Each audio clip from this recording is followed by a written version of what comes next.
Baik, Pak Pendeta David Salam ya. Saya tertawa sendiri mendengarkan penjelasan Pak Pendeta yang sama sekali tidak ada ilmu ya. Dari dulu udah bertahun-tahun kerjaannya cuma menghujat Al-Quran aja. Tapi cara menghujatnya itu halus. Ya, begitulah tabiatnya. Kalau hanya nyamar-nyamar sebagai pengikut Yesus, tapi pada dasarnya adalah anti terhadap ajaran para nabi. Baik, ada beberapa poin yang saya catat ya dari omong kosong Anda ini. Yang pertama, Anda mengatakan Al-Quran itu mengatakan bumi itu datar. Al-Quranul Karim itu sangat jelas bahwa dikatakan bumi itu bulat. Ya, tidak seperti kitab Anda. Justru kitab Anda lah yang mengatakan bahwa bumi itu datar. Contoh yang diterangkan di dalam Matius 4 ayat 8.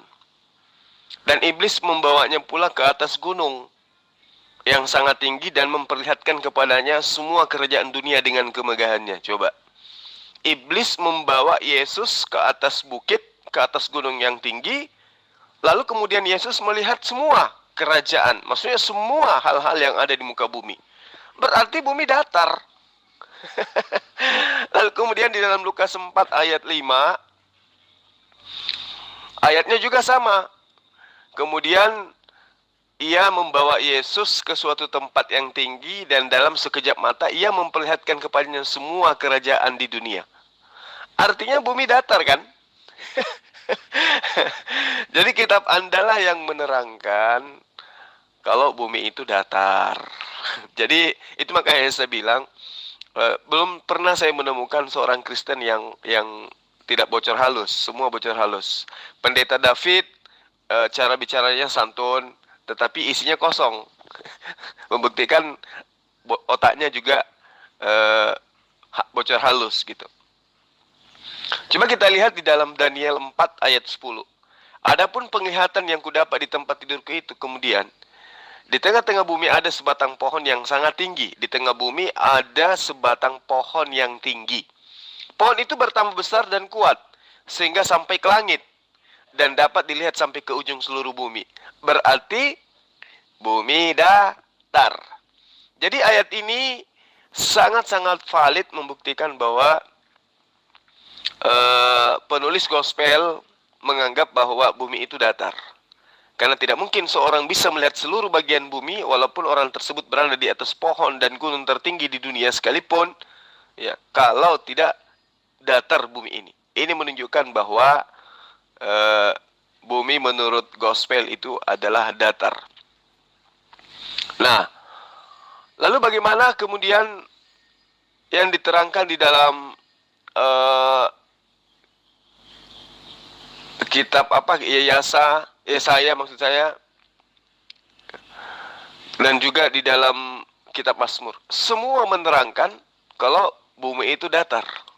Coba. Jadi Pendeta David ini harus banyak belajar lagi ya, jangan malu-maluin. Itu yang pertama. Saya tanggapi yang pertama dulu. Tuduhan Anda terhadap Al-Quran yang mengatakan bahwa Al-Quran itu datar. Apa bumi itu datar? Ya, sekarang kamu bilang Muhammad dari wahyunya seperti ini. Itu siapa yang ngomong gitu loh.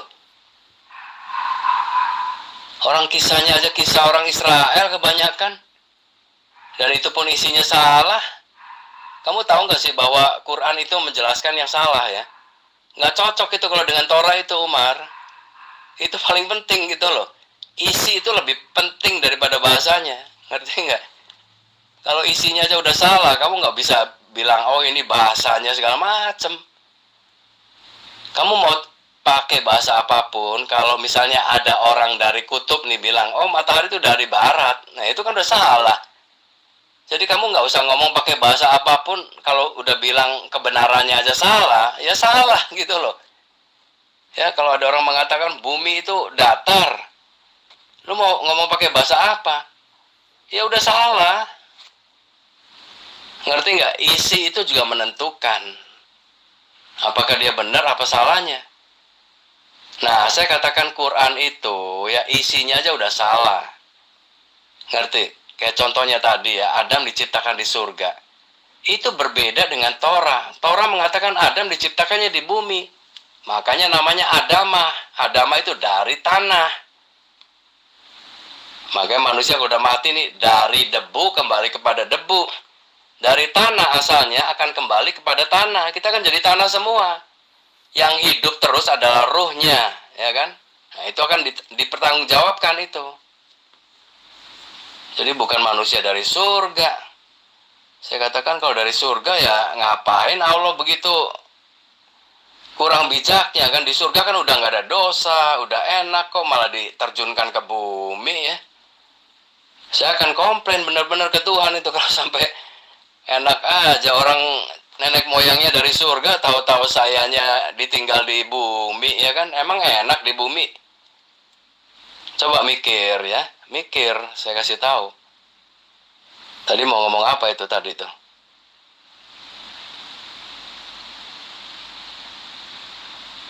Nah, saya mau kasih tahu begini. Muhammad itu harusnya dia juga terimanya dalam bahasa Ibrani dong. Tanya dong, Musa kan waktu terima wahyu dari Allah, dia menerjemahkan lagi ke dalam Torahnya itu kan bahasanya bahasa Ibrani, ya kan? Ibrani kuno tuh. Loh, waktu Muhammad menceritakan lagi kok nggak dalam bahasa Ibrani kunonya, kenapa? Ya bukan kenapa-kenapa, dia nggak ngerti apa-apa masalahnya. Boro-boro Ibrani kuno isinya aja salah yang diceritain lagi. Ya mengenai bangsa Israel juga itu salah semua ya. Ya paling ada benarnya sedikit, udah itu semuanya beda lah gitu, alias salah gitu loh. Saya udah kasih contoh belum sih itu mengenai Al-Baqarah 61 ya. Dengan bilangan 11 ayat 4. Itu saya udah selidiki tuh benar-benar tuh. Ini sepertinya Quran mau menjelaskan mengenai bangsa Israel yang ada di padang gurun, di gurun pasir. Nah, makanya bangsa Israelnya kan ngeluh tuh atau komplain. Kok kita makannya cuma semacam aja, cuma mana aja, mana itu makanan yang Tuhan turunkan dari surga ya. Bangsa Israelnya ngomel, kok kita nggak makan sayur, ada bawang dan segala macamnya. Seperti di Mesir itu loh, gitu loh ya. Itu menurut Quran. Itunya sih bener, itu ada tepatnya juga gitu loh. Tapi belakangnya itu salah gitu loh. Nah, terus Musa katanya jawab nih, kamu kalau mau makan yang macam-macam, pergilah ke kota katanya. Nah, terus nggak tahu gimana nyambungnya, katanya itu kamu itu sudah keterlaluan ya, kamu sudah membunuh nabi-nabi terdahulu. Nah, terus saya mikir ini urusannya apa itu dari makanan terus kok nyambungnya ke pembunuhan nabi-nabi terdahulu ya. Nah, saya kan tahu isi Torah di kitab bilangan kan.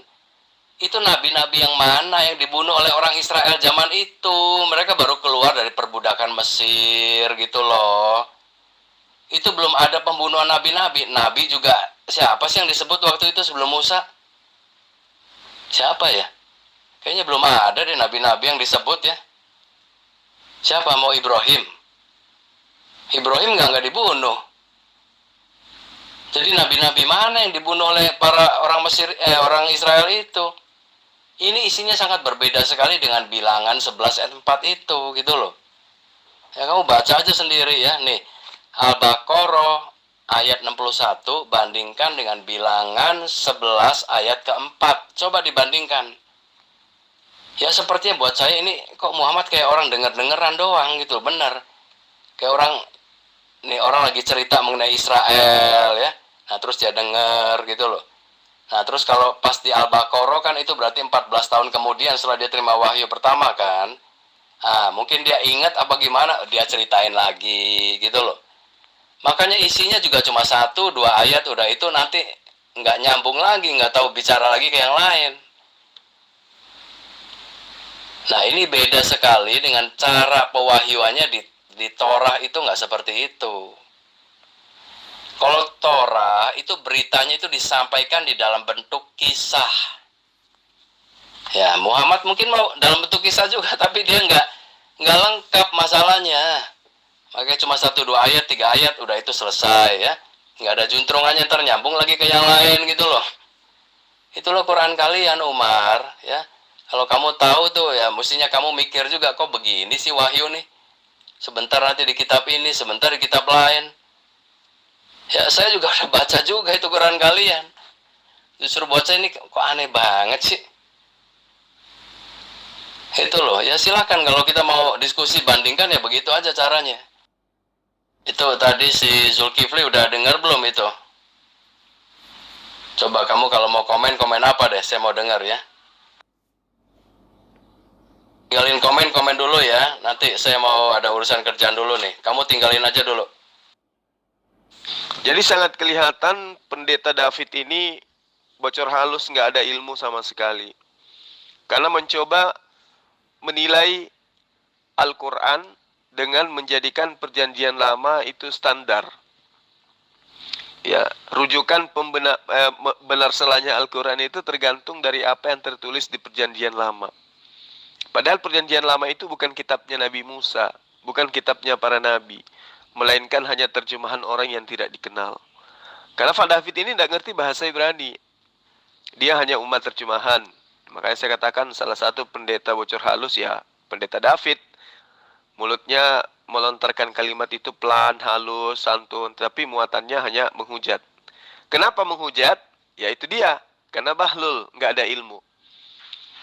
Tadi saya sudah menjelaskan tentang tuduhannya ya, bahwa bumi itu datar menurut Al-Quran. Tapi ternyata kitabnya sendiri yang nyata, terang, mengatakan bumi itu datar. Al-Quran tidak, Al-Quran itu mengatakan bumi itu bulat. Apa buktinya? Dalam surah As-Zumar ayat 5. Khalaqas samawati wal ard dan seterusnya. Dia Allah menciptakan langit dan bumi dengan tujuan yang benar. Dia menutupkan malam atas siang dan menutupkan siang atas malam dan mendudukkan matahari dan bulan. Masing-masing berjalan menurut waktu yang ditentukan. Ingatlah, Allah yang maha perkasa lagi maha pengampun. Jadi Al-Quran adalah sebuah kitab suci yang menggunakan bahasa Arab. Maka jika ingin melihat isinya pun harus dengan menggunakan bahasa Arab, menggunakan kaidah bahasa Arab. Jangan seperti pendeta David, hanya umat terjemahan. Ya. Nah, lalu kemudian ketika mengkaji Al-Quran dengan menggunakan kaidah bahasa Arab, lalu kata mana yang menunjukkan bumi itu bulat di dalam ayat surah surah ayat 5 tadi? Nah, di situ sangat jelas ditegaskan bahwa hanya kata yukawiru itu memiliki makna melilitkan. Yukawiru itu maknanya melilitkan. Ya, ibarat melilitkan pada sesuatu yang bulat. Itu kata yukawiru. Nah, hanya dipahami oleh orang yang bisa mengerti bahasa Arab. Ya, kalau Pak David ini kan boro-boro bahasa Arab. Bahasa original kitab yang mereka ambil secara tidak sah dari Yudaism aja, mereka nggak tahu. Pak David nggak tahu. Jadi saya kasih contoh, ibaratkan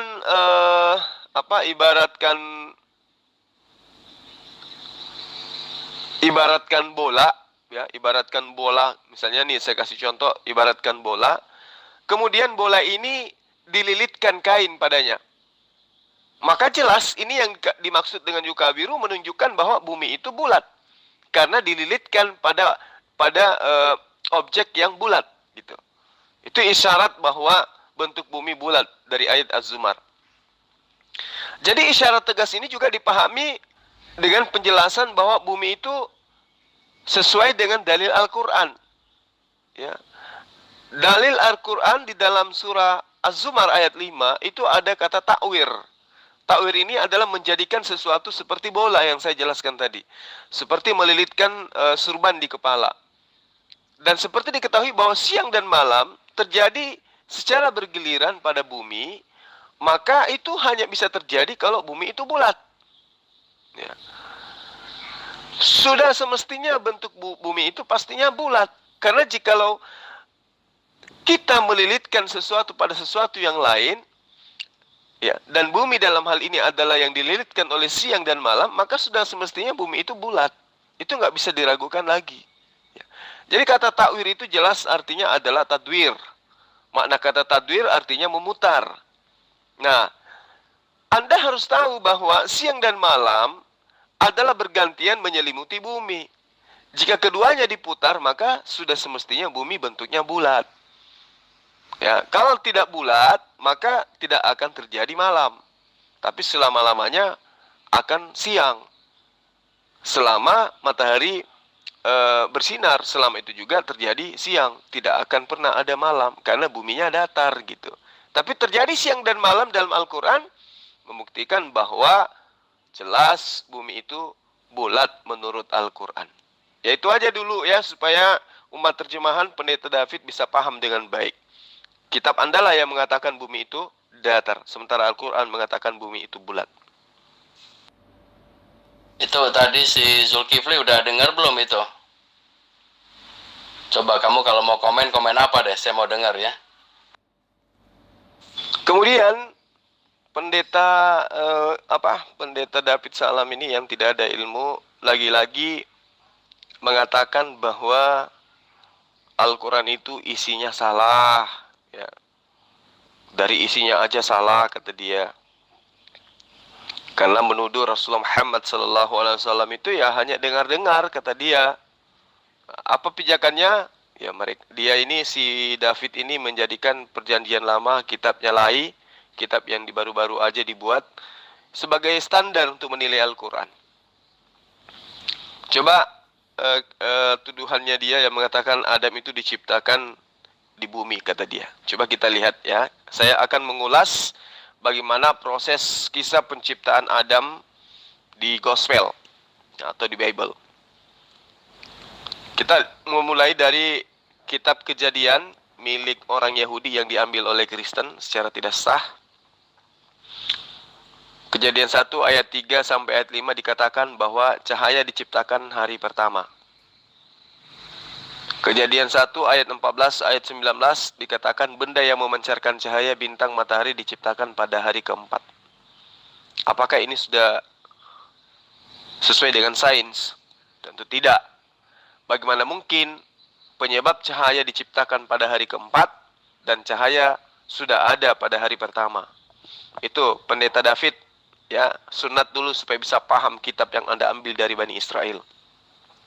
Kemudian Kejadian 1 ayat 9 sampai ayat 13 dikatakan bumi diciptakan pada hari ketiga. Bagaimana mungkin ada siang dan malam tanpa matahari? Penyebab cahaya. Tidak mungkin juga bumi ada dulu daripada matahari. Coba dibayangkan. Diciptakan bumi pada hari ketiga, matahari diciptakan pada hari keempat. Jadi lebih duluan bumi daripada matahari. Nah, ini error. Tapi karena Pendeta David ada bocor halus, makanya dia nggak paham. Kita lihat lagi Kejadian 1 ayat 11 sampai ayat 13 dikatakan tumbuh-tumbuhan, ya, rumput-rumputan, semak belukar, pohon diciptakan pada hari ketiga. Sementara matahari diciptakan pada hari keempat. Jadi bagaimana mungkin tumbuhan bisa hidup tanpa ada sinar matahari? Nah, itulah kegilaan kitab yang hanya terjemahan. Lalu kemudian mencoba untuk menjadikan terjemahan ini sebagai dasar pijakan, membenarkan Al-Quran, menyalah-nyalahkan Al-Quran. Jadi, kita bisa melihat, sahabat-sahabat sekalian, bahwa ayat-ayat tentang penciptaan di dalam Bible milik Pak David ini, menimbulkan pertanyaan bahwa apakah ayat-ayat ini adalah ayat yang ilmiah? Itu sudah pasti bisa kita ketahui bahwa ayat ini error. Kemudian di situ dikatakan bahwa setelah hari ke-7 terciptalah Adam. Jadi pada hari ke-7 Adam kemudian diciptakan. Di mana bisa kita lihat di dalam Kejadian 2 dan juga Kejadian 4 ya. Di sini akan saya terangkan ya, supaya Pak David ini yang adalah umat terjemahan bisa paham sedikit. Kejadian 2 ayat 7 sampai ayat 10, ketika itulah Tuhan akan membentuk manusia itu dari debu tanah dan menghembuskan napas hidup ke dalam hidungnya. Demikian manusia itu menjadi makhluk yang hidup. Selanjutnya Tuhan membuat taman di Eden. Jadi Tuhan ini membuat taman di Eden. Bukan Taman Eden, tetapi taman di Eden. Ya, kalau di Lembaga Alkitab Indonesia itu kan kata dinya dihilangkan demi untuk menipu dan menyesatkan umat. Selanjutnya Tuhan membuat taman di Eden di sebelah timur. Disitulah ditempatkannya manusia yang dibentuknya itu. Ada suatu sungai mengalir dari Eden untuk membasahi taman itu, dan dari situ sungai itu berbagi menjadi 4 cabang. Di Kejadian 2 ayat 11, yang pertama namanya Pison, yakni yang mengalir mengelilingi seluruh tanah Hawila, tempat emas ada. Kejadian 2 ayat 13, nama sungai yang kedua adalah Gihon, yang mengalir mengelilingi seluruh tanah Kush. Kejadian 14, lalu Tuhan membuat Kejadian 2 ayat 14. Ya, ayat 14, mudah-mudahan saya tidak keliru. Di situ dikatakan bahwa sungai yang ketiga adalah Tigris, yakni yang mengalir di sebelah timur Asyur, dan sungai yang keempat ialah Efrat. Lalu kemudian di Kejadian 2 ini di ayat ke-21, sahabat-sahabat sekalian, di situ dikatakan, lalu Tuhan membuat manusia itu tidur nyenyak. Ketika ia tidur, Tuhan mengambil salah satu rusuk daripadanya lalu menutup tempat itu dengan daging. Nah, di ayat 22-nya di Kejadian 2, dari tulang rusuk yang diambil Tuhan dari Adam ini dibangunnya lah seorang perempuan. Maksudnya diciptakannya lah seorang perempuan, lalu dibawanya kepada manusia itu. Nah, dari ayat yang saya bacakan ini, semoga Pak David Salim paham ya. Ini agak panjang, supaya Anda bisa memahami, tolong didengarkan. Di ayat Kejadian di atas, ketika Anda mencermati dengan baik, Adam dan Hawa diciptakan di taman yang ada di Eden. Di manakah taman yang ada di Eden itu?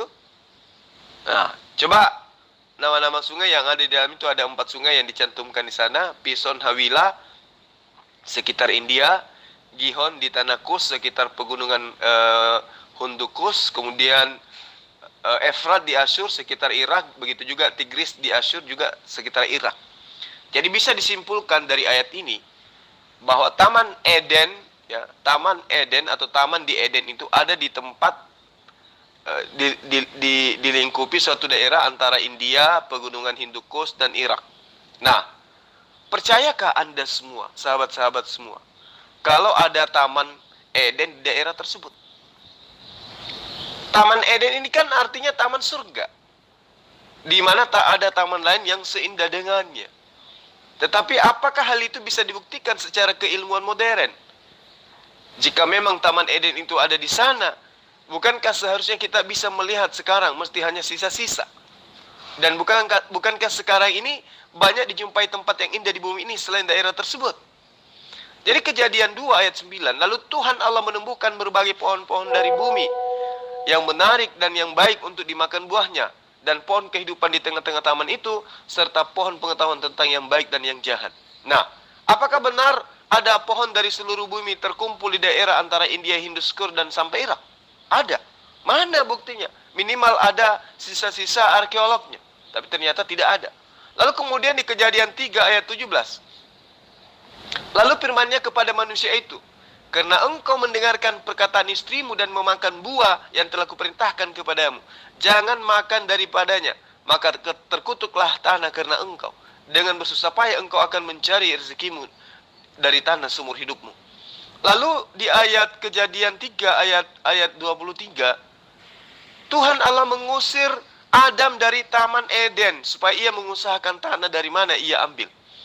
Kalau kita cermati, sebenarnya ada sebuah pertanyaan besar dari ayat 3 Kejadian 3 ayat 17 ini. Di situ dikatakan, dengan bersusah payah engkau akan mencari rezekimu dari tanah seumur hidupmu. Jika Adam dan Hawa diciptakan di bumi, bukankah mereka sudah mendapat rezeki dari tanah? Ya, ayat ini seolah-olah memberitakan bahwa selama di Taman Eden mereka tidak bersentuhan, mereka tidak bersinggungan dengan hal-hal yang berbau tanah. Itu jelas. Ya. Seorang ahli filosofi ya, yaitu Philo, jelas mengatakan bahwa original man or heavenly man, di mana dilahirkan dalam image atau gambaran Tuhan. Di situ perkataan Philo ini mirip yang tertuang di dalam gospel ya, di Yakobus 3 ayat 9. Dengan lidah dia memuji Tuhan Bapa kita, dan dengan lidah kita mengutuk manusia yang diciptakannya menurut rupa Allah. Jadi di sini kisah Heavenly Man ini juga hampir mirip dengan kisah yang ada di dalam agama Hindu, yaitu Purusa, meskipun tak sama persis. Purusa meliputi bagian-bagian dari para dewa, jadi penggambaran. Di Rigveda, Purusa digambarkan sebagai raksasa purba yang dikorbankan oleh para dewa, di mana dari tubuhnya tercipta dunia. Lalu bagaimana kesimpulannya? Ya, jika di seluruh maksud saya, jika kita semuanya ini memilih, tentu kaum Muslim akan memilih versi Islam, dan kaum Kristen pasti memilih versi Kristen. Pak David demikian juga adanya. Tetapi ada satu hal mendasar, bahwa dalam beberapa literal Muslim dikatakan bahwa setelah Adam dan Hawa diusir dari surga, mereka berdua diturunkan ke bumi di daerah seperti yang disebutkan dalam gospel tadi, yaitu di sekitar India dan Arab atau Irak. Jadi Al-Quran sudah sangat jelas terlebih dahulu menjelaskan keberadaan Adam itu adanya di surga, maksud saya, di Taman Aden. Nah, kemudian bagaimana orang Yudaisme mengertikan Eden? Gan Eden itu mereka terjemahkan apa? Ternyata menurut Yudaisme, ya, Gan Eden atau Taman Eden itu bukan adanya di bumi, melainkan ada di atas bumi. Artinya dia berada di atas daripada alam semesta ini. Nah, kalau di atas dari alam semesta ini, berarti dia ada di alam yang berbeda. Taman Eden itu bukan adanya di Irak. Taman Eden itu bukan adanya di India. Kalau benar adanya di Irak atau di India, mana sisa-sisanya? Ternyata tidak ada. Jadi kesalahan demi kesalahan dipertontonkan oleh David Salim, karena memang dia hanyalah umat terjemahan. Demikian untuk sementara. Lalu kemudian seperti yang saya katakan tadi, David Salim ini nggak ada ilmu sama sekali, ya. Dia mengatakan bahwa kesalahan cerita di dalam Al-Quran itu salah satu bukti ketika menceritakan Musa, harusnya di situ menggunakan bahasa Ibrani bukan bahasa Arab. Dia lupa bahwa ketika Bible menceritakan tentang orang Mesir, di situ juga hanya menggunakan bahasa Ibrani, tidak menggunakan bahasa orang Mesir. Ya, jadi David Salim ini pendeta tetapi bocor halus, nggak ada ilmu sama sekali. Dia katakan bahwa harusnya ketika Al-Quran bercerita tentang Musa, ya, itu harus menggunakan bahasa Ibrani kuno, kata dia. Ya. Lalu dia katakan bagaimana mungkin bisa, karena Muhammad itu kan cuma dasarnya hanya dengar saja berita-berita, sehingga dia tidak mengetahui bahasa Ibrani itu. Nah, inilah kebahlulan seorang pendeta David. Al-Quran sangat jelas menerangkan, wa ma arsalna mir rasulin illa bilisani qaumi, ya, liyubayyina lahum fayudillullah may yasha wa yahdi may yasha wa huwal azizul hakim. Kami tidak mengutus seorang utusan pun, seorang rasul pun, melainkan dengan bahasa kaumnya, supaya ia dapat memberi penjelasan dengan terang kepada mereka. Maka Allah menyesatkan siapa yang dikehendaki dan memberi petunjuk kepada siapa yang dia kehendaki. Dan dialah Tuhan yang maha kuasa lagi maha bijaksana. Ya, jelas saja. Apakah ayat ini salah? Tidak. Nabi Isa, Nabi Yesus diutus kepada kaumnya dengan menggunakan bahasa Aramaik, tidak menggunakan bahasa Inggris, apalagi bahasa Indonesia. Maka jelas perjanjian baru itu bukan kitabnya Yesus, karena Yesus menggunakan bahasa Aramaik, tentu menggunakan bahasa kaumnya, sesuai dengan apa yang diterangkan di dalam Al-Quran ini. Wa ma arsalna mir rasulin illa bilisani qaum. Kami tidak mengutus seorang rasul pun kecuali menggunakan bahasa kaumnya. Jadi ketika Allah menceraskan tentang Nabi Musa, tentu menggunakan bahasa kaumnya Rasulullah Muhammad SAW. Kaumnya menggunakan bahasa Arab, maka tentu pemberitaannya, pewahyuannya menggunakan bahasa Arab. Ya. Lalu kemudian, apakah Nabi Musa itu menggunakan bahasa kaumnya? Jelas, Nabi Musa menggunakan bahasa Ibrani.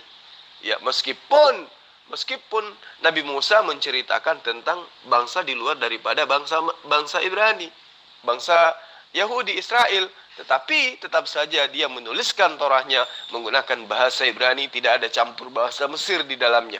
Padahal banyak menceritakan tentang Mesir pada saat dia menjadi mereka masih diperbudak oleh bangsa Mesir.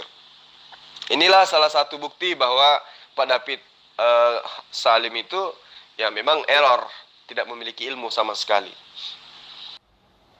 Itu tadi si Zulkifli udah dengar belum itu? Coba kamu kalau mau komen apa deh, saya mau dengar ya. Kemudian siapa? Pendeta David Salim yang tidak ada ilmu ini lagi-lagi mencoba untuk mengukur Al-Quran dengan menggunakan kitab terjemahan. Tadi dia membahas tentang apa surah Al-Baqarah ya. Ayat berapa tadi itu? Ayat 61 kata dia ya. Bismillahirrahmanirrahim. Wa iz qultum ya Musa lan nasbir ala ta'amin wahidin fad'u lana rabbaka yukhrij lana mimma tunbitul ardh.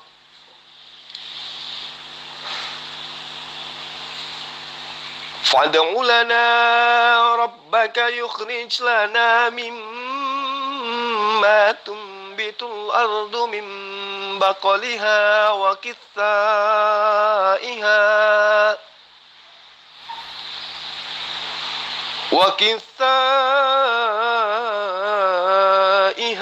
وفومها وعدسها وبصلها قال أتستبدلون الذين هو أدنى بالذي هو خير اهبطوا مصرا فإن لكم ما سألتم وضربت عليهم الذلة والمسكنة وباءوا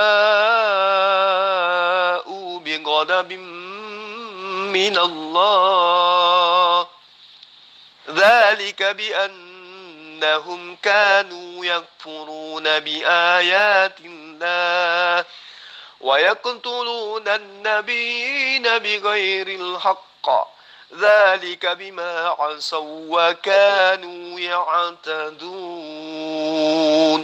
Sadaqallahul azim. Dan ingatlah ketika kamu berkata, wahai Musa, kami tidak tahan hanya makan dengan satu macam makanan saja.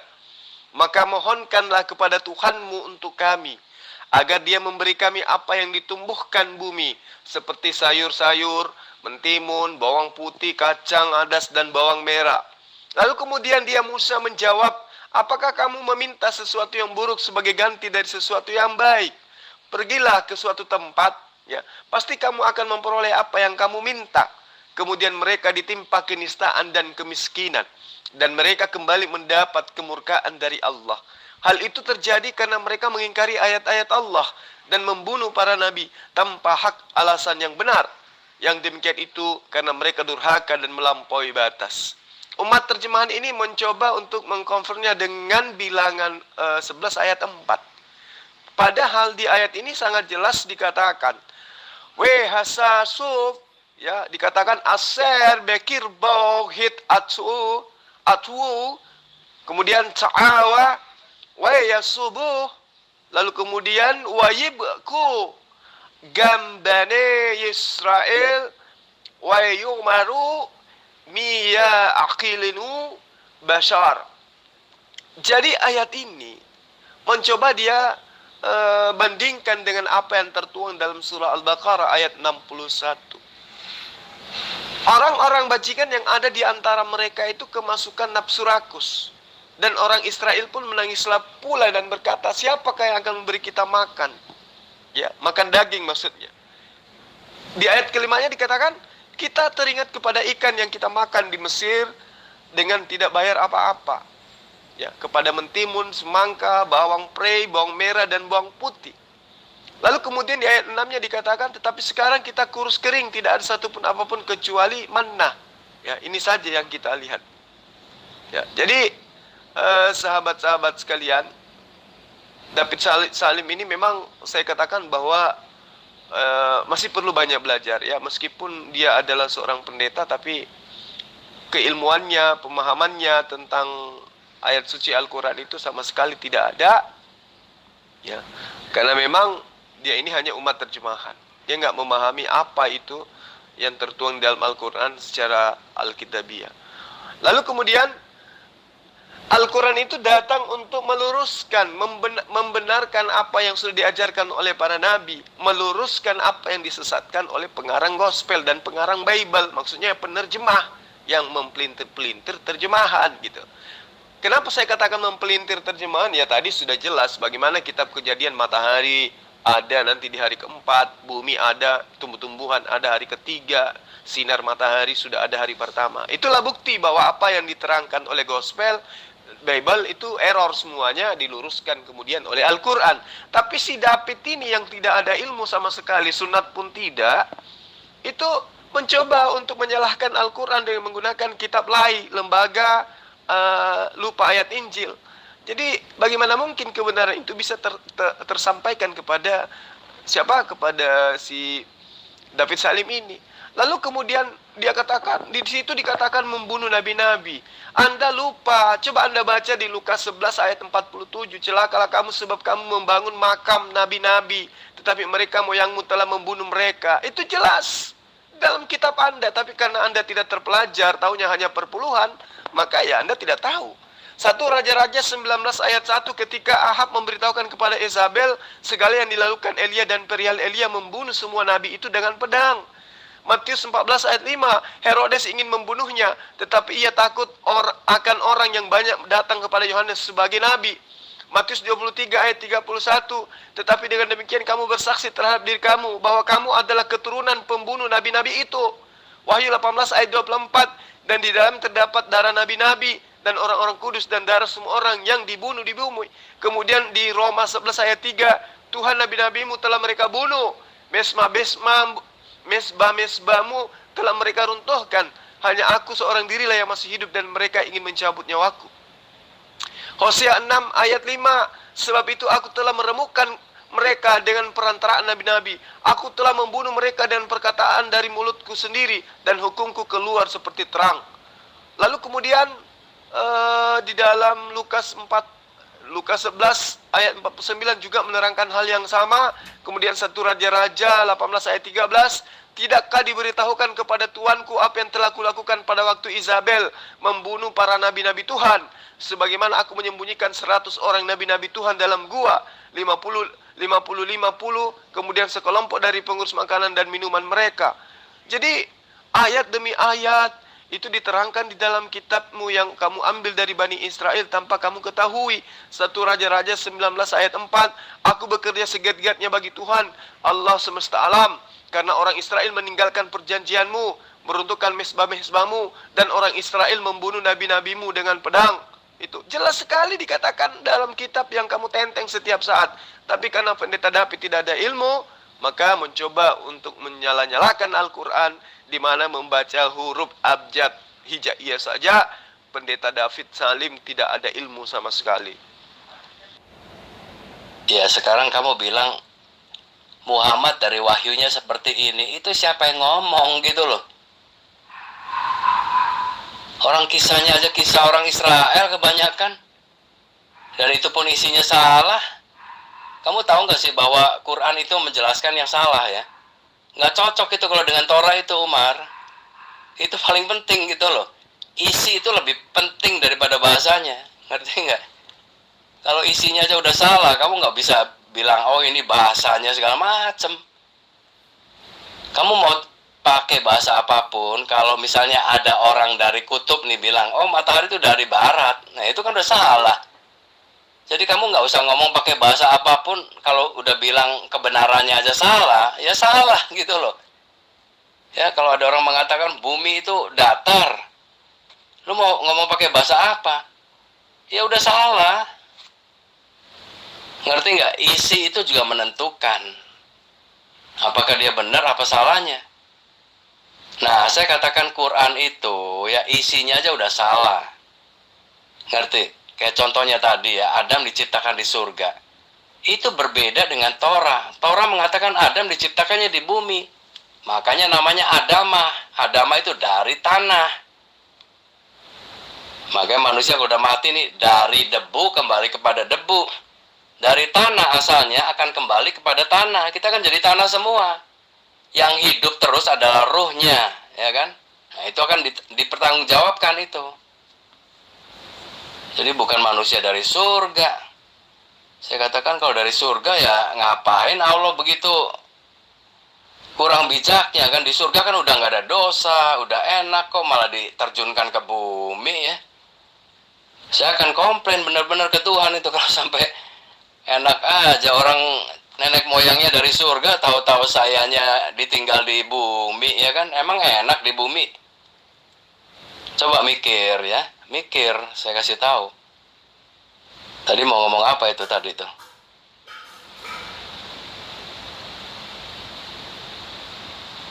Nah, saya mau kasih tahu begini. Muhammad itu harusnya dia juga terimanya dalam bahasa Ibrani dong. Tanya dong, Musa kan waktu terima wahyu dari Allah, dia menerjemahkan lagi ke dalam Torahnya itu kan bahasanya bahasa Ibrani, ya kan? Ibrani kuno tuh. Loh, waktu Muhammad menceritakan lagi kok nggak dalam bahasa Ibrani kunonya, kenapa? Ya bukan kenapa-kenapa, dia nggak ngerti apa-apa masalahnya. Boro-boro Ibrani kuno isinya aja salah yang diceritain lagi. Ya mengenai bangsa Israel juga itu salah semua ya. Ya paling ada benarnya sedikit, udah itu semuanya beda lah gitu, alias salah gitu loh. Saya udah kasih contoh belum sih itu mengenai Al-Baqarah 61 ya. Dengan bilangan 11 ayat 4. Itu saya udah selidiki tuh benar-benar tuh. Ini sepertinya Quran mau menjelaskan mengenai bangsa Israel yang ada di padang gurun, di gurun pasir. Nah, makanya bangsa Israelnya kan ngeluh tuh atau komplain. Kok kita makannya cuma semacam aja, cuma mana aja, mana itu makanan yang Tuhan turunkan dari surga ya. Bangsa Israelnya ngomel, kok kita enggak makan sayur, ada bawang dan segala macamnya. Seperti di Mesir itu loh, gitu loh ya. Itu menurut Quran. Itunya sih bener, itu ada tepatnya juga gitu loh. Tapi belakangnya itu salah gitu loh. Nah, terus Musa katanya jawab nih, kamu kalau mau makan yang macam-macam, pergilah ke kota katanya. Nah, terus nggak tahu gimana nyambungnya, katanya itu kamu itu sudah keterlaluan ya, kamu sudah membunuh nabi-nabi terdahulu. Nah, terus saya mikir ini urusannya apa itu dari makanan terus kok nyambungnya ke pembunuhan nabi-nabi terdahulu ya. Nah, saya kan tahu isi Torah di kitab bilangan kan. Itu nabi-nabi yang mana yang dibunuh oleh orang Israel zaman itu. Mereka baru keluar dari perbudakan Mesir gitu loh. Itu belum ada pembunuhan nabi-nabi. Nabi juga siapa sih yang disebut waktu itu sebelum Musa? Siapa ya? Kayaknya belum ada deh nabi-nabi yang disebut ya. Siapa? Mau Ibrahim? Ibrahim nggak dibunuh. Jadi nabi-nabi mana yang dibunuh oleh para orang Mesir, orang Israel itu? Ini isinya sangat berbeda sekali dengan bilangan 11 ayat 4 itu gitu loh. Ya kamu baca aja sendiri ya. Nih, Al-Baqarah ayat 61 bandingkan dengan bilangan 11 ayat keempat. Coba dibandingkan. Ya sepertinya buat saya ini kok Muhammad kayak orang denger-dengeran doang gitu, bener. Kayak orang, nih orang lagi cerita mengenai Israel ya. Nah terus dia denger gitu loh. Nah terus kalau pas di Al-Baqarah kan itu berarti 14 tahun kemudian setelah dia terima wahyu pertama kan. Nah mungkin dia ingat apa gimana, dia ceritain lagi gitu loh. Makanya isinya juga cuma 1-2 ayat, udah itu nanti nggak nyambung lagi, nggak tahu bicara lagi ke yang lain. Nah ini beda sekali dengan cara pewahyuannya di Torah itu nggak seperti itu. Kalau Torah itu beritanya itu disampaikan di dalam bentuk kisah. Ya Muhammad mungkin mau dalam bentuk kisah juga, tapi dia nggak lengkap masalahnya. Makanya cuma 1-2 ayat, 3 ayat, udah itu selesai ya. Nggak ada juntrungannya, ternyambung lagi ke yang lain gitu loh. Itulah Quran kalian Umar ya. Kalau kamu tahu tuh ya, mestinya kamu mikir juga, kok begini sih wahyu nih. Sebentar nanti di kitab ini, sebentar di kitab lain. Ya saya juga udah baca juga itu Quran kalian. Justru buat saya ini kok aneh banget sih. Itu loh, ya silahkan kalau kita mau diskusi bandingkan ya begitu aja caranya. Lalu kemudian Pendeta David sebagai pendeta bocor halus lagi-lagi mengatakan ayat-ayat Al-Quran itu tidak tersusun ya, atau acak-acakan ya, karena disebabkan oleh Rasulullah Muhammad SAW itu hanya modal dengar-dengar dari orang, kata dia. Jadi ini bukti bahwa David ini memang tidak ada ilmu sama sekali ya. Bukan cuma Pak David. Hampir semua orang Kristen memahami seperti itu. Kenapa? Karena orang Kristen itu adalah umat terjemahan. Mereka selalu berkata, kenapa Al-Quran itu susunannya tidak beraturan, tidak seperti Gospel, tidak seperti Bible. Karena Bible dan Gospel itu memang adalah karangan. Penelitian, menulisnya berarti disusun sesuai dengan hasil penyelidikan, sesuai dengan hasil penelitian. Ya. Kalau Al-Quran tidak, Al-Quran itu diwahyukan sesuai dengan kondisi apa yang dihadapi oleh Rasulullah pada saat itu. Allah kemudian memberikan petunjuk. Tidak seperti kitab ini, kitabnya orang Kristen yang hanya diterjemahkan, kemudian ditulis, konon ceritanya 1700 tahun lamanya ditulis oleh orang-orang yang tidak dikenal. Nah, inilah kebodohan Pak David Salim ya. Hanya kejar perpuluhan tapi malas belajar. Mereka selalu mengatakan bahwa kami ini ingin mengetahui bahwa Al-Quran itu acak-adut. Ya. Apa yang menjadi dasar Al-Quran disusun? Karena kalau diamati kata orang-orang Kristen ya, selain dari Pak David, surah pertama adalah Al-Quran, Al-Fatihah, termasuk surah pendek, kemudian disusul Al-Baqarah yang cukup panjang. Tetapi surat terakhir justru surat yang masuk dalam kategori surat yang sangat pendek. Jadi menurut pendapatnya orang Kristen, Al-Quran tidak disusun berdasarkan panjang pendek surat. Dan menurut pengamatan orang Kristen, menurut yang saya pernah dengarkan, Al-Quran tidak pula disusun berdasarkan urutan-urutan surah. Ya, tidak juga disusun berdasarkan materi-materi. Ayat-ayatnya itu hancur, berantakan, dan seterusnya. Jadi pertanyaan ini memang sangat wajar dilontarkan oleh orang-orang Kristen karena mereka hanya umat terjemahan. Karena kitab mereka disusun berurutan sama persis dengan kitab sejarah yang disusun berdasarkan urutan waktu. Itu Gospel, itu Injil, itu Bible. Ya. Kalau kita melihat dari kitabnya orang Kristen, jelas sekali di ayat pertama ya, di bab pertama tentang silsilah Yesus misalnya. Kemudian disusul tentang kelahiran Yesus. Kemudian pembaptisan, kemudian misi Yesus atau dakwah Yesus, lalu kemudian pengejaran Yesus, dan akhirnya kematian Yesus, lalu kemudian terangkatnya Yesus ke langit. Jadi kitabnya ini adalah cerita gitu loh. Ya. Ini adalah kitab autobiografi orang-orang terkenal yang disusun sejak lahirnya hingga masa tuanya atau masa matinya. Memang tidak sama dengan Al-Quran, karena Al-Quran itu bukanlah kitab sejarah. Al-Quran itu adalah kitab petunjuk hidup.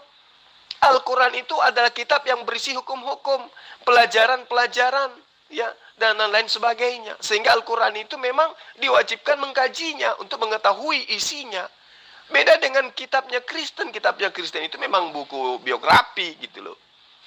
Ya, cerita-cerita dongeng yang ada di dalamnya itu disusun sedemikian rupa supaya diimani sebagai sebuah pemberitaan yang benar. Ya. Jadi susunan ayat suci Al-Quran itu jelas diterangkan bahwa di dalam Al-Quran di situ dikatakan bahwa sesungguhnya atas tanggungan kamilah mengumpulkannya di dadamu dan membuatmu pandai membacanya. Lalu dikatakan juga dalam ayat suci Al-Quran, apabila kami telah selesai membacakannya, maka ikutilah bacaan itu. Itu yang tertuang di dalam metode pewahyuan Al-Quran. Bahwa susunan ayat-ayat dan surat-surat dalam Al-Quran seperti yang sekarang ini, itu adalah susunan yang dibuat oleh Nabi Muhammad SAW yang mendapatkan mandat dan pengawasan dari Allah melalui malaikat Jibril, bukan atas kesepakatan para sahabat atau umat Islam. Berbeda dengan susunan Gospel Tidak tahu itu siapa yang nyusun. Jadi ketika malaikat Jibril membacakan wahyu dari Allah, maka Nabi Muhammad SAW diperintahkan mendengarnya. Dan bila malaikat Jibril telah selesai membacanya, maka Rasulullah Muhammad SAW diperintahkan untuk mengikuti bacaan sesuai yang dibacakan malaikat Jibril. Malaikat Jibril setiap tahun pada bulan Ramadan datang menemui Rasulullah Muhammad SAW untuk menjaga bacaan dan susunan Al-Quran. Ya. Fatimah berkata gini, ada hadis yang menerangkan, Nabi Rasulullah Muhammad SAW memberitahukan kepada aku secara rahasia bahwa malaikat Jibril hadir membacakan Al-Quran kepadaku dan saya membacakannya sekali setahun. Hanya tahun ini ia membacakan seluruh isi kandungan Al-Quran selama 2 kali. Saya telah berpikir lain, saya tidak berpikir lain kecuali rasanya masa kematian sudah semakin dekat. Itu diriwayatkan Bukhari di dalam kitab Fadail Al-Quran. Lalu kemudian Ibnu Abbas juga meriwayatkan bahwa Nabi Muhammad SAW berjumpa dengan malaikat Jibril setiap malam selama bulan Ramadan hingga akhir bulan. Ya, masing-masing malam itu malaikat Jibril dan Rasulullah Muhammad SAW ini membaca Al-Quran silih berganti. Ini juga diterangkan oleh Bukhari di dalam kitab Saum. Jadi hadis-hadis ini memberikan gambaran bahwa sistem bacaan Nabi Rasulullah Muhammad SAW dengan malaikat Jibril adalah menggunakan sistem mu'aradah. Yaitu malaikat Jibril membaca 1 kali dan Nabi Muhammad SAW mendengarnya, begitu pula sebaliknya. Dengan sistem ini secara periodik dilakukan setiap bulan Ramadan, memberikan jaminan bahwa susunan Al-Quran yang sampai pada umat Islam di seluruh dunia hingga saat ini adalah susunan yang sesuai dengan susunan yang Allah Subhanahu wa Ta'ala kehendaki. Bagaimana dengan gospel? Bagaimana dengan Bible? Ya, silakan pendeta David, nanti Anda jawab setelah mendengarkan VN saya. Jadi ayat-ayat suci Al-Quran itu memang susunannya unik. Itulah keteraturannya. Tetapi Anda menganggapnya itu acak-acakan karena Anda umat terjemahan. Ya. Kalau orang orientalis dan orang-orang Kristen termasuk Pak David ya, mengatakan Al-Quran itu tidak beraturan, tidak berdasarkan urutan waktu dan turunannya dan diwahyukannya atau turunnya, tidak berdasarkan panjang pendeknya surat, tidak berdasarkan tempat turun dan tidak pula berdasarkan pokok bahasan. Semua anggapan itu benar adanya. Memang tidak atas dasar itu semua. Susunan Al-Quran itu atas dasar apa yang tahu hanya yang membuat dan Al-Quran yaitu Allah Subhanahu wa Ta'ala. Artinya gini, yang mengetahui tentang susunan ayat-ayatnya itu dasarnya yang tahu adalah Allah Subhanahu wa Ta'ala. Namun susunan yang dikatakan tidak beraturan tersebut, bagi yang mengkaji Al-Quran, umat Islam yang bukan umat terjemahan, justru akan menjumpai kemudahan-kemudahan menjadikan Al-Quran sebagai tuntunan hidup. Ya. Coba saja simak dengan hati yang jujur. Bagaimana kemudian para ulama, ustadz-ustadz yang berdakwah jarang sekali yang membawa Al-Quran, kemudian mereka agak sulit untuk membacanya. Tidak. Mereka dengan mudahnya menunjukkan ayat-ayat yang sesuai dengan pokok bahasan. Bila ada orang yang bertanya tentang sebuah masalah, seorang ustadz dengan mudah menunjukkan dari Al-Quran. Inilah rahasia susunan Al-Quran yang dibilang oleh orang-orang Kristen termasuk Pak David itu tidak beraturan. Nah, satu lagi mukjizat dari Al-Quran yang dibilang tidak beraturan tersebut. Berjuta-juta manusia dengan mudahnya menghafal Al-Quran. Baik itu anak muda, ya, baik itu orang tua, baik laki-laki, perempuan, anak-anak, orang Arab, orang Indonesia, orang Cina, orang apapun itu, mudah mereka menghafal Al-Quran. Ya. Bahkan orang-orang yang saya sebutkan tadi, orang Cina yang memiliki struktur bahasa yang berbeda dan sangat-sangat bertolak belakang dengan bahasa Arab pun mampu menghafal Al-Quran. Ya, bukankah ini adalah merupakan mukjizat? Ya. Yang menurut penilaian manusia itu tidak beraturan. Tapi ini adalah mukjizat yang sangat besar. Bukankah yang tidak beraturan itu justru akan sulit dihafal?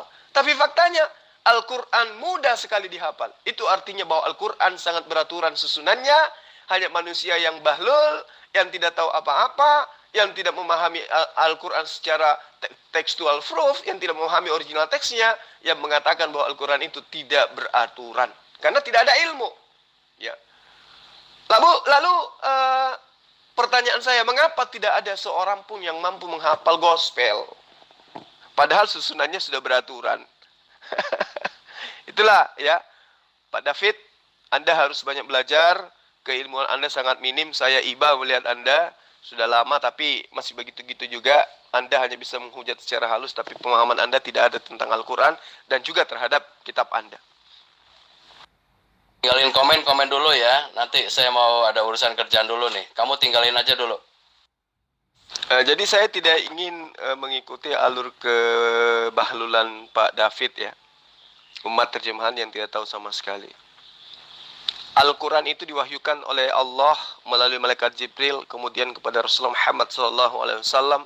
Kemudian Rasulullah Muhammad SAW menyampaikan kepada para sahabatnya, Abu Bakar, Umar, Ali, Utsman, dan seterusnya. Orang-orang ini hidup sesama dengan beliau. 22 tahun mereka sama-sama mengkaji, menjadi saksi pewahyuan Al-Quran. Dan budaya yang mereka gunakan adalah budaya lisan. Rasulullah Muhammad SAW menyampaikan, sahabat-sahabatnya menghafalkan. Paham sampai di sana? Ya. Jadi kalau Anda mencari mana asli Al-Quran? Asli Al-Quran itu adalah yang dihafalkan, yang dilisankan. Aslinya itu. Al-Quran diwahyukan dari abad pertama Hijriah. Ya. Sampai kepada, dari tahun pertama Hijriah sampai kepada tahun sekarang, itu tidak pernah berubah. Dari hafalan, dari penghafal satu ke penghafal lainnya, itu tidak pernah berubah. Kalau hanya menggunakan budaya lisan, Anda mungkin bisa curiga, ada kesalahan dan seterusnya. Tapi ini budaya lisan, Pak. Ini hafalan. Nggak bisa ada kesalahan di situ. Karena satu huruf, satu tanda mat yang salah, maka akan ditegur. Jadi, keaslian Al-Quran itu masih ada sampai sekarang. Nah, bukan itu poin yang ingin saya tanggapi dari VN Anda yang omong kosong ini.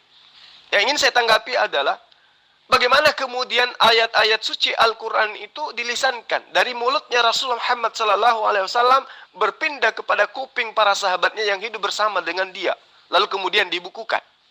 Sekarang saya ingin tahu, Yesus itu menerima firman. Segala firman yang engkau berikan kepadaku telah aku sampaikan kepada mereka. Pertanyaan saya, dari firman yang terlontar dari mulutnya Yesus, itu kuping siapa yang menerimanya kemudian menyampaikan kepada Lukas? Lukas Anda imani tulisannya sebagai firman Tuhan.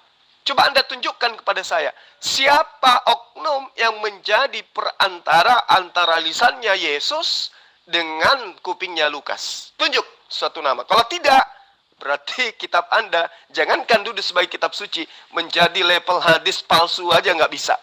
Silakan Pendeta David. Ya, yang saya katakan begini, Yesus itu kan berbahasa Ibrani atau Aram, ya kan? Nah, nanti ajarannya itu disebarkannya dengan bahasa Yunani. Ini masalahnya di mana, gitu loh. Kalau kamu tanya, ada kitab aslinya apa enggak? Itu sudah tidak ada. Nah, apakah karena kitab aslinya sudah tidak ada, itu berarti bohong? Itu bisa dicek isinya, ngerti nggak? Karena perjanjian baru itu ditulis oleh lebih dari satu orang.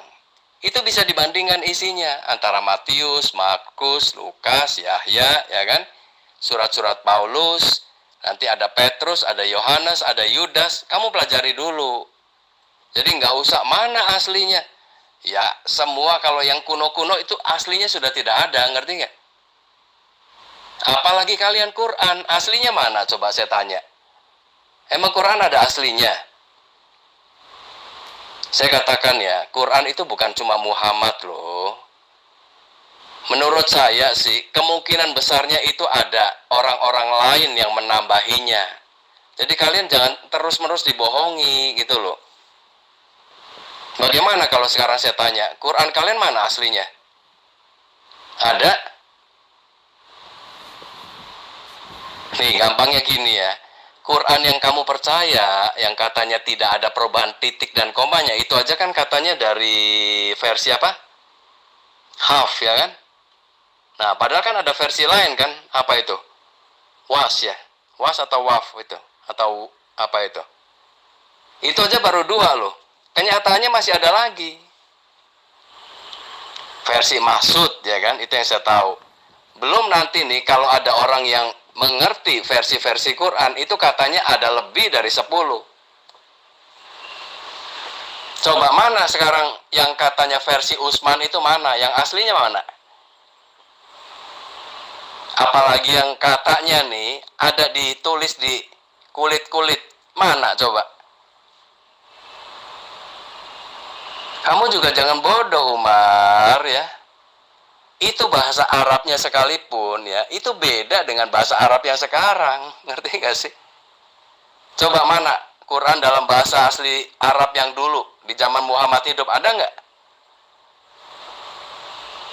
Itu aja juga bukan asli kalau seandainya ada. Yang asli itu sudah nggak ada, sudah dibakar semua. Ya, jadi kamu itu ngapain ya? Saya katakan dengan jujur memang tidak ada gitu loh. Tapi apakah dengan kitab yang aslinya tidak ada, terus berarti ajarannya salah semua? Enggak. Apalagi ada Roh Kudus yang turun. Itu sudah terjadi gitu loh. Dibandingkan dengan kalian mau niru-niru ada Roh Kudus katanya itu Jibril. Aduh, Umar. Ya, gini ya. Kalian itu kan ya siapa yang mengangkat Islam jadi agama itu saya juga nggak tahu ya. Tapi terlalu jauh lah kalau itu dijadikan iman. Kalau buat saya sih ya. Cuma kalau buat orang yang meyakininya ya silakan aja. Setan aja bisa diimani. Ya cuma saya kasih tahu aja. Jangan gitu loh. Nah ini muslim ini kalian ya, saya katakan ya, Qur'annya sendiri yang kalian katakan wahyu, itu wahyu dari mana? Ngerti nggak? Itu di zaman Utsman itu sudah dibakar semua, disalin lagi. Itu yang benar tuh begitu. Itu pun masih katanya, karena nanti di zamannya orang Arab atau orang Mesir saya lupa ya, itu Quran itu diseragamkan lagi gitu loh, dan dicetak begitu banyak, itu yang disebarkan ke seluruh dunia. Nah itulah Quran yang kalian baca. Jadi jangan boro-boro Quran di zaman aslinya Muhammad itu udah nggak ada gitu loh. Nih kalau bisa ya Muhammad itu dihadirkan lagi, dia suruh baca Quran sekarang aja dia pasti akan kaget-kaget. Ini bukan perkataan dia gitu loh. Makanya saya katakan sebagian dari Muhammad mungkin ya kan. Sebagian dari tambahan orang bisa jadi begitu. Tapi kalian percaya, oh ini di surganya itu memang begitu. Aduh, gimana mau begitu? Kalau dibandingkan dengan Torah yang ada saja nih, itu aja udah beda, Umar. Apalagi mau di surganya. Kamu mau katakan di surga Torah yang sekarang ini salah? Itu mimpi namanya. Kalian yang meniru malah Torah yang aslinya yang disalahin, gimana sih? Baik sahabat-sahabat sekalian, karena pendeta David ini memang saya tahu dia itu tidak ada ilmu. Jadi dia hanya kirim VN, lalu kemudian minta kita tanggapi. Alhamdulillah kita sudah tanggapi, tapi belum ada jawabannya. Mudah-mudahan nanti ada jawabannya, tapi saya yakin dia ini akan rontok dengan pembahasan-pembahasan kita yang berasal daripada Al-Quran. Karena apa yang kita sampaikan adalah sebuah kebenaran yang bersumber dari Al-Quran dan juga ajaran Rasul Muhammad SAW, bukan berasumsi ria seperti yang dia terangkan menurut dia. Nah, maka dari itu kemudian berbanggalah kita sebagai seorang muslim, karena dengan beragama Islam, dengan muslimnya kita, pijakannya jelas adalah kalamullah dan sunnah Rasulullah Muhammad SAW. Pemahaman kita kemudian terhadap kitabnya, terhadap kekristenan, juga berdasar terhadap kitabnya mereka, dan juga berdasar terhadap ketidaktahuan mereka. Sekira demikian untuk sementara para sahabat sekalian, karena saya ada kegiatan. Nanti kita berharap aja kepada Pak Pendeta David supaya dia nongol lagi dan bisa menanggapi VN kita. Akhir kalam, salam satu Tuhan dari saya. Wabillahi taufiq wal hidayah. Assalamualaikum warahmatullahi wabarakatuh.